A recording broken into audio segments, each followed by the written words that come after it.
Toujours dans le chapitre 1, géométrie dans un repère, nous allons à présent voir comment calculer la distance entre deux points, ou la longueur d'un segment. Dans un repère orthonormé OIJ, la distance entre les points A et B est donnée par AB égale racine carrée de xb moins xa au carré plus yb moins yk au carré. Alors, une petite remarque. La première, c'est qu'il faut absolument que le repère soit orthonormé.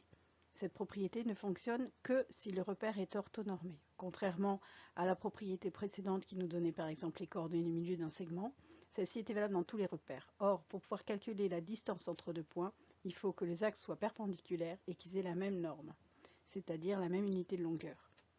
Ensuite, vous remarquerez que j'ai une racine carrée d'un carré, certes, mais on ne va pas pouvoir simplifier puisque à l'intérieur de la racine carrée, j'ai une somme de carrés. Donc je vais tenir compte des priorités opératoires, c'est-à-dire que je vais d'abord calculer ce qui est entre parenthèses, xb moins xa et yb moins yk. Une fois que je l'ai calculé, je mets chacun au carré. Ensuite, je calcule la somme des deux carrés et enfin, je fais la racine carrée du tout. Il faut absolument respecter cet ordre, sinon votre calcul ne sera pas bon. Une démonstration afin de comprendre et de retenir la propriété précédente. Je me suis placé dans un repère orthonormé et j'ai placé deux points A et B. Et je cherche à calculer la longueur AB. Je place le point H. Alors le point H, j'ai ici A qui a pour ordonnée YK et pour abscisse XA. Et le point B qui a pour abscisse XB et pour ordonnée YB. Je place le point H qui a la même abscisse que A et la même ordonnée que B, c'est-à-dire le point H qui a pour coordonnées XA, YB. J'ai alors un triangle AHB qui est rectangle en H puisque mon repère est orthonormé, donc j'ai un angle droit.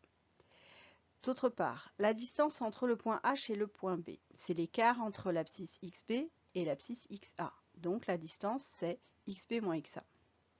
La distance entre le point H et le point A, c'est l'écart entre l'ordonnée YK et l'ordonnée YB. Donc, ça fait YB moins YK.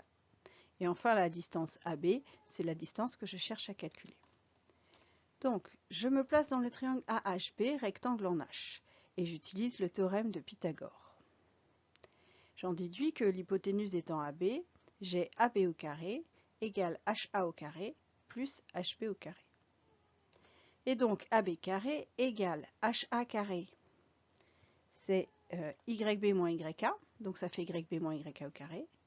HB carré, ça fait XB moins XA au carré. Moi, je veux calculer AB, donc ce nombre étant positif, je peux en extraire la racine carrée.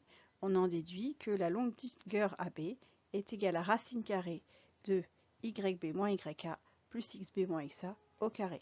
Donc vous voyez, cette propriété est une conséquence directe du théorème de Pythagore. Et il m'a fallu l'angle droit pour avoir un triangle rectangle, donc un repère orthogonal pour avoir un triangle rectangle, et orthonormé pour que les unités soient les mêmes et que les distances puissent être calculées. Un exemple afin de voir comment nous pouvons utiliser cette propriété. Dans un repère orthonormé OIJ, on considère le point A de coordonnées 2, 6, le point B de coordonnées moins 4, moins 1 et le point C de coordonnées 5, moins 3.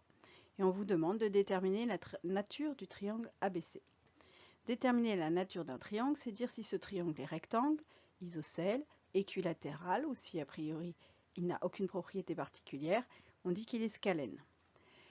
Donc pour cela, pour savoir la nature d'un triangle, il nous faut les longueurs de ses côtés. Donc nous allons calculer les longueurs des trois côtés, AB, AC et BC, et ensuite nous allons comparer les longueurs.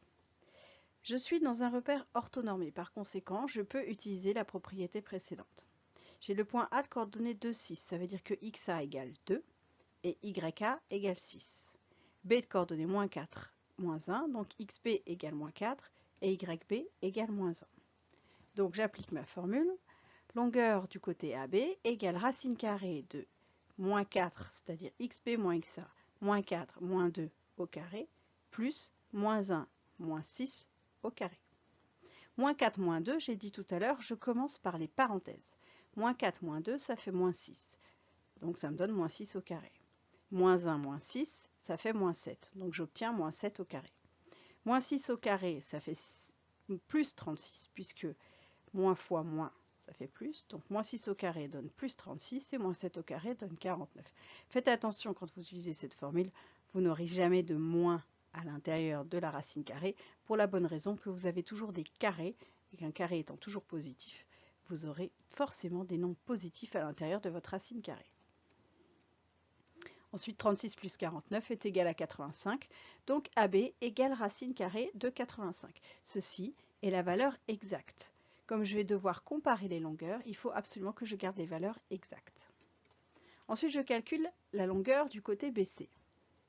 Donc j'ai XB égale moins 4, XC égale 5, YB égale moins 1, YC égale moins 3. Donc XC moins XB, pardon, ça fait 5 moins 4, ça fait 5 plus 4. YC moins YB, ça fait moins 3 moins 1, ça fait moins 3 plus 1. Donc 5 plus 4, ça fait 9. Moins 3 plus 1, ça fait moins 2. Donc j'obtiens 9 au carré plus moins 2 au carré.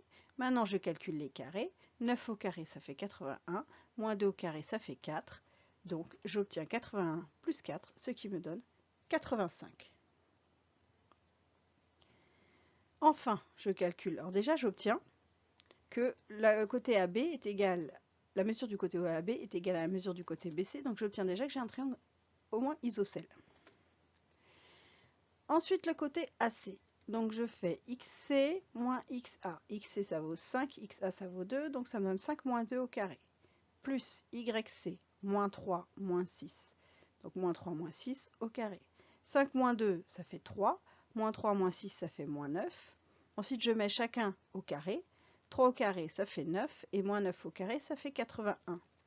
Donc la longueur AC est de racine de 90. Donc j'en déduis que mon triangle n'est pas équilatéral, il est isocèle. Isocèle en B, puisque c'est le côté AB qui est égal au côté BC. Si je voulais savoir s'il était rectangle, je regarde le plus grand côté, c'est AC. Donc AC au carré, ça mesure 90. Et si je fais AB carré plus BC carré, ça me fait 85 plus 85, ce qui me donne 170.